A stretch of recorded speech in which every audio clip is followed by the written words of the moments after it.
오늘 우리가 함께 보실 하나님의 말씀은 예레미야 36장 27절로 32절의 말씀입니다.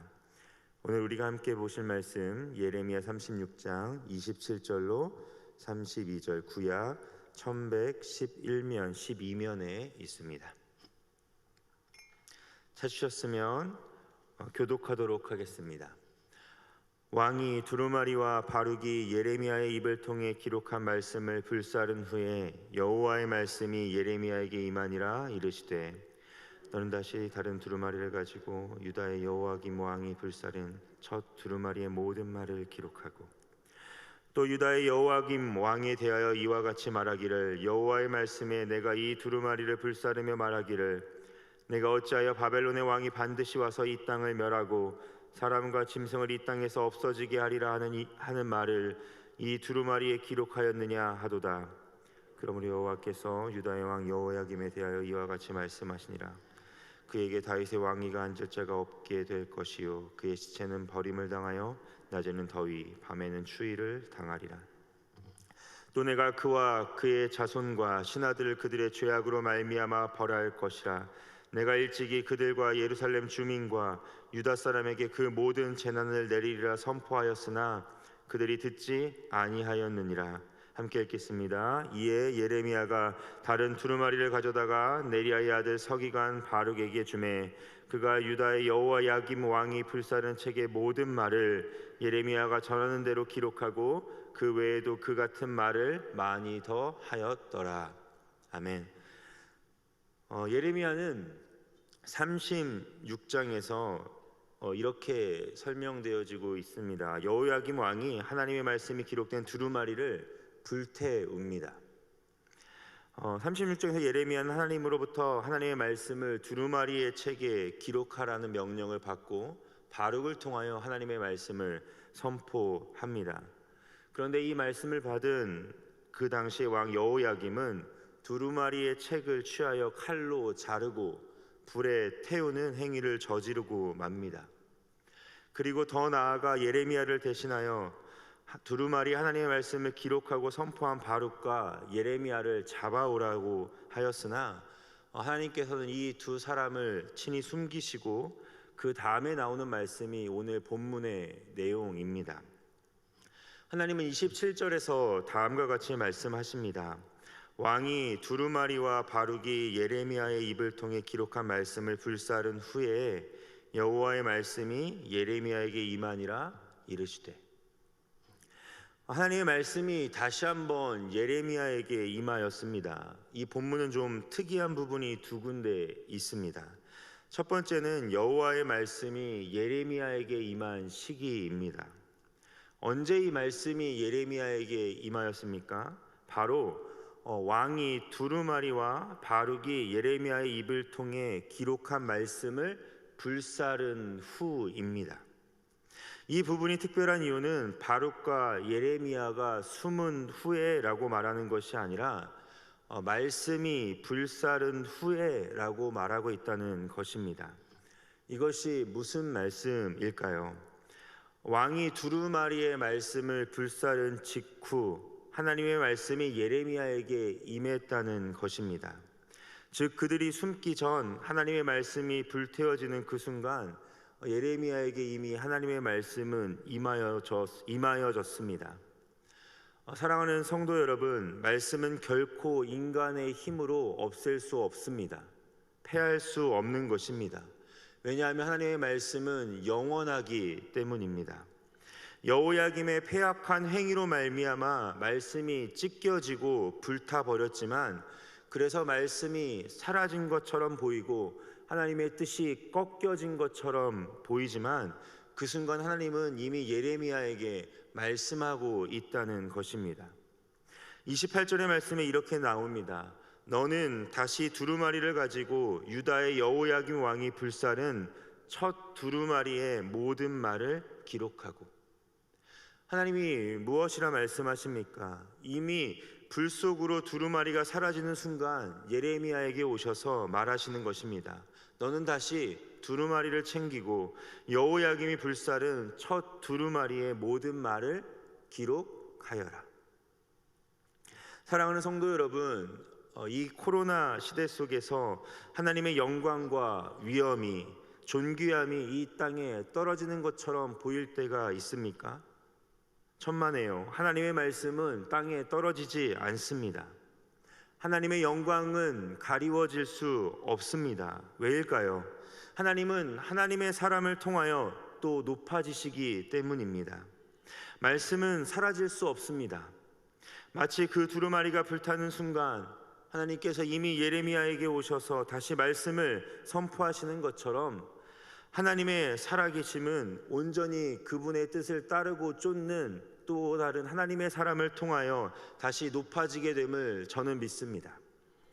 이번 코로나를 통하여 교회가 비웃음을 당하는 것 같고 하나님의 이름이 망령되이 일컬어지는 것 같습니까?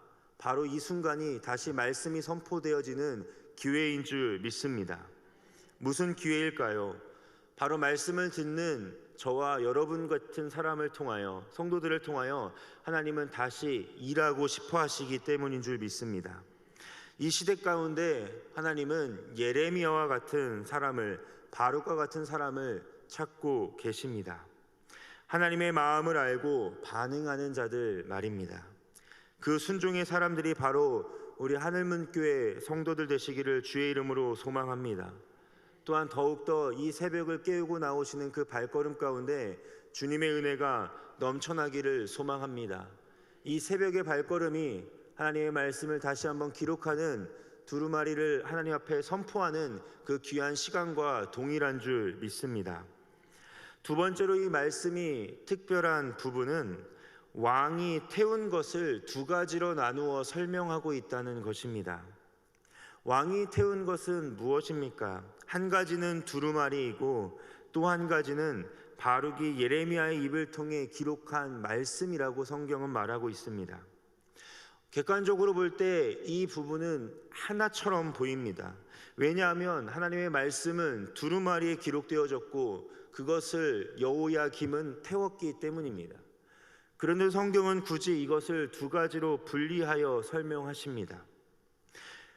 그것은 바로 여호야김의 패역함을 하나님은 적나라하게 보여주기 위함입니다. 그가 태운 것이 단순히 두루마리가 아니라 하나님의 말씀이라는 것입니다. 사랑하는 성도 여러분, 이것이 왜 중요한지 아십니까? 두루마리를 태우는 것은 누구나 할 수 있습니다. 그것은 실수로도 할 수 있는 것입니다. 그러나 여호야김이 태운 예레미야의 입을 통해 기록된 말씀을 태웠다는 것은 본질을 달리하는 악함입니다. 여호야김은 유대인이었고 하나님을 아는 자였습니다. 믿는 자가 하나님의 말씀을 마음에 들지 않는다고 불태워 버린 것입니다. 다른 말로 해볼까요? 하나님의 의도를 알면서도 의도적인 불순종을 하고 있다는 것입니다. 그렇게 하나님은 이것을 강조하시는 것입니다. 우리가 살아가면서 실수를 할 때가 있습니다. 때로는 하나님 앞에 넘어질 때가 있고요. 또 하나님의 말씀을 알지 못해 무너질 때가 있습니다. 이것이 두루마리를 태우는 것이라면 하나님의 의도와 방향성을 알면서도 그것을 못 들은 척하며 넘어가는 것, 또 그것을 넘어 하나님의 말씀을 알면서도 반대로 행하는 것을 의미합니다. 이것이 여호야김의 패역함입니다.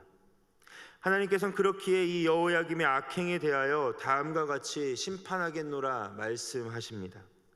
30절과 31절의 말씀인데요, 우리 함께 읽어보도록 하겠습니다. 그러므로 여호와께서 유다의 왕 여호야김에 대하여 이와 같이 말씀하시니라. 그에게 다윗의 왕위에 앉을 자가 없게 될 것이요 그의 시체는 버림을 당하여 낮에는 더위 밤에는 추위를 당하리라. 또 내가 그의 자손과 신하들을 그들의 죄악으로 말미암아 벌할 것이라. 내가 일찍이 그들과 예루살렘 주민과 유다 사람에게 그 모든 재난을 내리리라 선포하였으나 그들이 듣지 아니하였느니라. 하나님이 여호야김에 대하여 내린 심판의 말씀은 무엇입니까? 다윗의 왕위에 앉을 자가 없게 하시겠다고 하십니다. 이는 유다의 왕을 뜻하는데 실제로 아들 여호야김이 왕위에 오르긴 하지만 약 3개월밖에 통치를 못합니다. 그 이후에 시드기야가 왕위에 올라 11년간 통치하지만 이는 여호야김의 직통이 아니라 삼촌뻘 되는 사람입니다.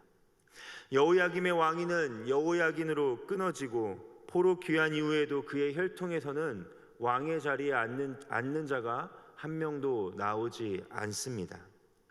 또한 유대의 역사가 요세푸스에 따르면 여호야김은 살해된 후 3개월 뒤에 있었던 바벨론 침공 당시 무덤이 도굴되고 시체가 길거리에 버려졌다고 쓰여졌습니다. 정말 말씀처럼 낮에는 더위, 밤에는 추위를 당하게 된 것입니다. 그리고 31절에서는 그런 여호야김에 동조한 무리들에 대하여 하나님은 심판하겠다고 말씀하십니다. 왜 이렇게 하나님의 심판은 광범위하고 강력하게 임하고 있는 것일까요? 이들의 죄악이 자신들의 죄악으로만 끝난 것이 아니기 때문입니다. 하나님이 이 두 마리를 통해 유다가 회복되는 하나님의 소망과 꿈을 멈춰버리고 정지시켜버렸기 때문입니다. 하나님이 이 죄 가운데 불같은 화를 내실 때가 바로 이와 같습니다. 바로 내 죄로 인하여 나의 악한 마음으로 인하여 하나님의 선한 의도가 묵살되거나 회복이 멈춰버릴 때 하나님의 징계는 반드시 임하게 되는 것입니다. 이 두루마리를 통하여 하나님은 36장 2절과 3절에서 다음과 같은 꿈을 꾸셨습니다. 우리 함께 읽어볼까요? 너는 두루마리의 책을 가져다가 내가 내게 말하던 날 곧 요시아의 날부터 오늘까지 이스라엘과 유다의 모든 나라에 대하여 내가 내게 일러준 모든 말을 거기에 기록하라. 유다 가문이 내가 그들에게 내리려 한 모든 재난을 듣고 각기 악한 길에서 돌이키리니 그리하면 내가 그 악과 죄를 용서하리라 하시니라. 모든 재난을 듣고 각기 악한 길에서 돌이키리니 그리하면 내가 그 악과 죄를 어떻게 하겠다고요? 용서하리라. 이것이 하나님의 본심인 것입니다. 그런데 이 두루마리의 말씀이 다 선포되기도 전에 여호야김과 그를 지지하는 세력이 한 행위는 무엇입니까? 바로 하나님의 말씀을 한 장 한 장 들으며 그 말씀을 찢고 불태워 버리는 것이었습니다. 듣지 아니하면 징계가 있습니다. 그렇다면 반대로 말했을 때 들으면 하나님의 말씀에 순종하고 회개하면 회복이 있게 된다는 것입니다. 하나님의 말씀은 그렇게 선포되어져야 하고 바르게 외침받아야 합니다. 말씀이 예배 가운데 중요한 이유는 하나님의 심령, 즉 하나님의 마음이 담겨져 있기 때문입니다. 오늘 이 말씀을 들으실 때 새벽에 지나가는 말씀이라 생각하지 마시고 하루를 온전히 드리는 말씀으로 또 주님의 음성으로 들으시기를 간절히 소망합니다. 그럴 때 우리의 삶을 통하여 하나님이 등장하시고 드러나시며 역사하실 줄 믿습니다. 그렇지만 하나님은 감사하게도 이스라엘을 완전히 포기하지 않으십니다. 오늘 본문 마지막 구절입니다. 함께 읽겠습니다. 이에 예레미야가 다른 두루마리를 가져다가 네리야의 아들 서기관 바룩에게 주매 그가 유다의 여호야김 왕이 불사른 책의 모든 말을 예레미야가 전하는 대로 기록하고 그 외에도 그 같은 말을 많이 더 하였더라. 저는 이 말씀이 참 좋고 설레고 위대한 것처럼 느껴집니다. 무엇이 대단한 것처럼 보이십니까? 얼핏 보면 예레미야는 했던 하나님의 말씀을 그저 다시 두루마리에 쓰는 것처럼만 보입니다. 그런데 오늘 본문 앞구절들을 잘 살펴보면 이 두루마리에 쓰여진 시기와 또 선포된 시기가 나옵니다. 1절에서는 하나님이 두루마리 하나님의 말씀을 쓰라고 하신 것이 여호야김 제4년이라고 설명되어지고 바룩이 이 두루마리의 말씀을 선포한 것이 여호야김 제5년 9월이었습니다. 횟수로만 따지면 약 1년 9개월이고 또 혹은 4년 말미에 쓰여졌다 하더라도 약 9개월에서 10개월 동안 이 두루마리의 말씀이 쓰여지는 작업이 진행되었다는 것을 우리는 알 수 있습니다. 두루마리는 오늘 우리가 가지고 있는 성경책과는 좀 다릅니다. 참 컸고요. 사람이 겨우겨우 들고 다니고 두 사람이 들어야 읽을 수 있을 정도의 크기였습니다. 그러니 하나님의 말씀이 9개월 혹은 1년이 넘는 시기 동안 쓰여진 이 양, 그리고 하나님이 그것을 다시 쓰라고 했을 때 만약에 저였다면요, 불평과 불만을 했을 것 같습니다. 하나님, 이것을 다시 쓰라고요? 이거 쓰는 것도 힘들었습니다. 더는 못하겠습니다. 하나님께서 그 두루마리 하나 지켜주실 수 없었습니까? 하나님, 저는 못 쓰겠습니다. 다른 사람을 시키십시오 라고 충분히 말할 만하지 않습니까? 심지어 이들은 여호야김을 피하면서 이 말씀을 써야 했습니다. 아마 재료를 구하기도 쉽지 않았고요, 불편했을 것입니다. 그런데 그들은 말씀을 존귀히 여겼습니다.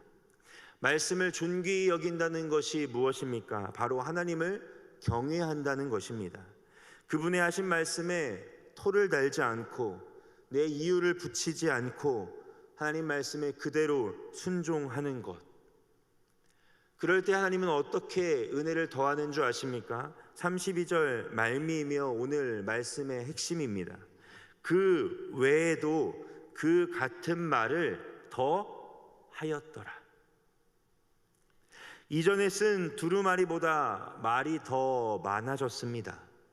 길어졌습니다. 많아지고 길어졌다는 뜻은 무엇입니까? 하나님이 더 많이 말씀하고 싶어졌다는 것입니다. 사랑하는 성도 여러분, 순종하는 자의 축복이 무엇인지 아십니까?